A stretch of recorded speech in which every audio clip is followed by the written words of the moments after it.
It's been a while since I posted a video. I know I haven't really had time for filming or anything recently. Every weekend it's been one thing after the other. I feel like I'm finally, this weekend I'm not too busy. Like, I've got a haircut tomorrow and that's about it.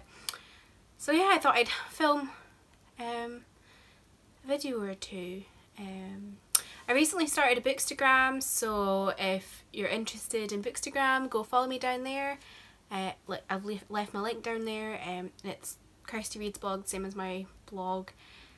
Yeah, I'm quite excited about like starting it and getting involved in the community, because it, like, honestly, like, I don't really have much time for anything, so I'm like, why am I starting another thing involved in the bookish community on top of my blog and my YouTube? But it's a lot easier, I think, to like just flick through rather than blogging where you have to sit and read a post, or YouTube where you have to sit and film a video or watch people's videos. It's a bit of an easier part of the community to be involved in.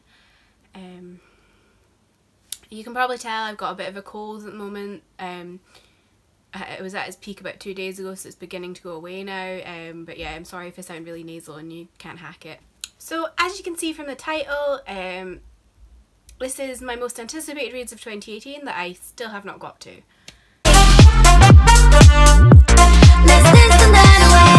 So we will just start with the book that came out at the beginning, well, the first book that came out this year, which was The Cruel Prince by Holly Black. This is about a girl whose family are murdered, and then her and her sisters are abducted and taken to a fairy realm. And then I don't know much beyond that because I don't like knowing too much about books, which I've already spoken about on my channel many times. This came out at the beginning of the year and I got it in my fairy loot, so I got it a couple weeks before it came out, I think. I can't quite remember. There's something I got early in the year that I got before it came out. I don't know if it was this or Everlist, I'm not sure. I was so excited when this was coming out, but I was also about to start placement when I was still in uni, and it just kind of didn't have time for reading really, so this kind of fell to the back of my mind, and then things have been coming out since then and I haven't been able to catch up on this, if you know what I mean. So I really hope to get to it soon. It's kind of in my, like, I've got like a wee pile of stuff that I need to read soon, so it's in that pile. All I've ever seen is people talking about how good this is, and The Wicked King is coming out at the beginning of next year, so I really want to read this before that comes out. But who knows if I'll get to that. And then we have Children of Bud and Bloom by Tomi Adeyemi. Yes, I have not read this yet. I know. I'm disappointed in myself. Well, I'd read 100 pages. Right, I'll give you a wee story. I read 100 pages of this the night when I was Saturday night at Yalk or whatever, because I'd finished the book I was reading and I didn't take another book to read, but I had about 10 books in my suitcase. So I was like, which book should I read next? And then I was like, I've got Children of Blood and Bone with me, I should read this next. I'll take this out. And then I was carrying it around in my bag on the Sunday because I was still reading it. But I didn't manage to get it signed on the Saturday because Tomi, her queue was so long and I was busy doing other stuff. And then by the time I got to the queue, I was like number 190 something. And I think she got up to 130 or something like that. So yeah, no chance.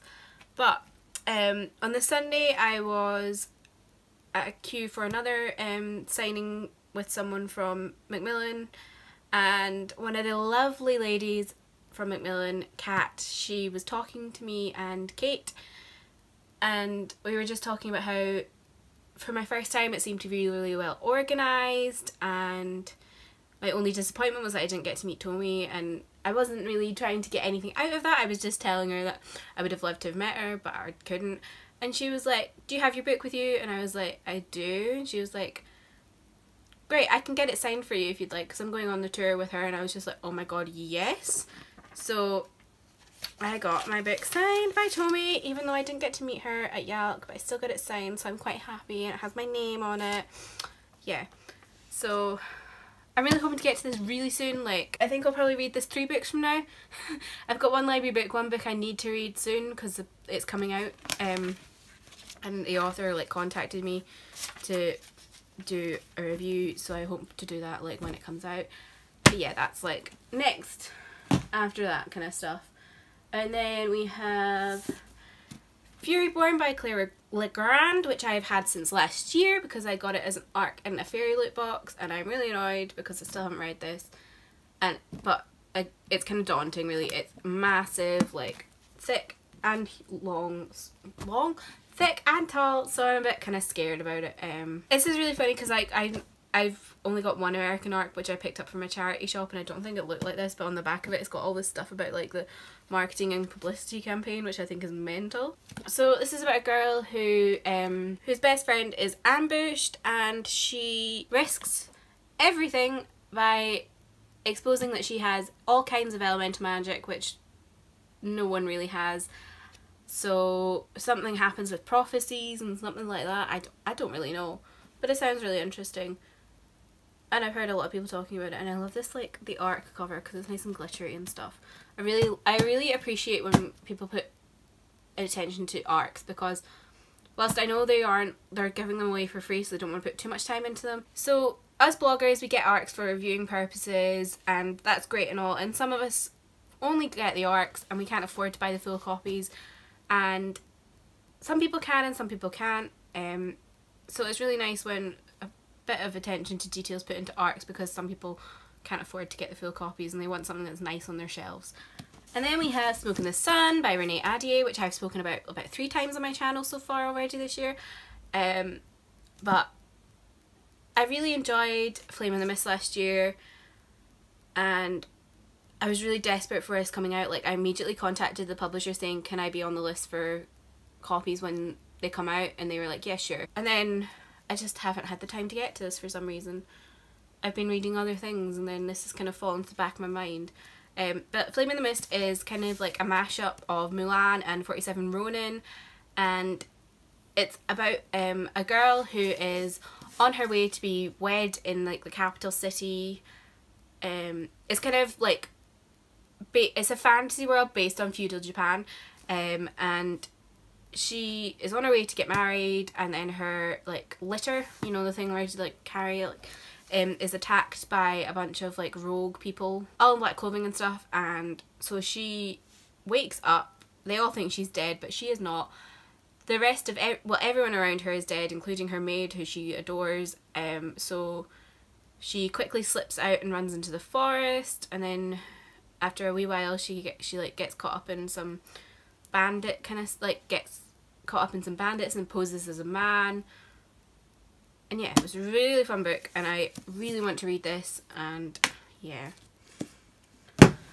And then to break the fantasy thing, because every book bar this one is a fantasy, is Save the Date by Morgan Matson. It's about a girl whose big sister is getting married, and everyone goes back to the town to like be involved in the wedding. There's a cute nephew of a wedding planner, a bitchy new girlfriend, all the kind of stuff that makes for a really fun contemporary novel.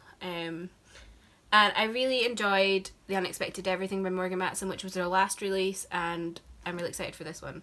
I feel like with Morgan Matson, I read a couple of her older releases, and I feel like with each release she gets a little bit better, so I'm excited for this one.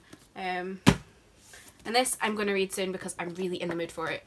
And then the final book I have, which is not really like, I'm not upset with myself that I haven't read this yet because I only got it at YALC, so it's not like a big thing, but it's Girls of Paper and Fire by Natasha Ngan. Yeah, so I got this at YALC, and this is out in November with Hodder and Stoughton, so I was like, I really want to get to it, but I was also, it was like one of my biggest like anticipated like things I needed to pick up at YALC. Like, there was a bunch of ARCs and stuff at YALC that I wasn't like super interested in, so I never really like went out of my way to try and get them, but this one was one I was definitely trying to get, so I was like, to get this you had to buy 2 books, and I was like, well, there's not really anything I want, but I desperately want this book, so I went and bought 2 books for it. And this is from a British Asian author, which is a big thing because in Britain we have, I don't know if you've probably all seen how low the BAME index is for publishing in Britain, so I was really excited about this because I really desperately want to read this. And this is about a caste world. Well, a world where there's a caste system. The main girl is from like the lowest caste, and she doesn't have her mother because her mother was like taken away by the guards 10 years ago, and she and 8 other girls are taken to be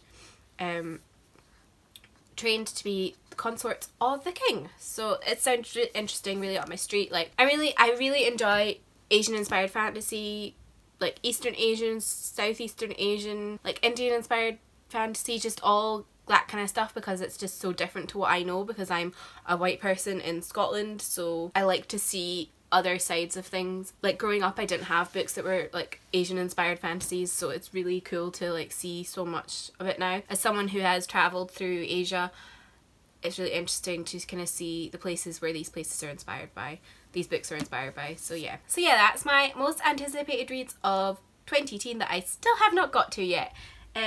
Have you read any of these books? If you have, let me know what you think of them. My socials are down below. I am Smeared Eyes on Twitter, Kirsty Reads blog on Instagram, as well as Smeared Eyes on Instagram. That's like my personal account. You can follow it if you want. And my Goodreads is Smeared Eyes as well.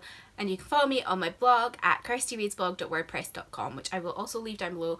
And that is where I post all my reviews, and I'm trying to get back into the habit of posting other things as well as reviews.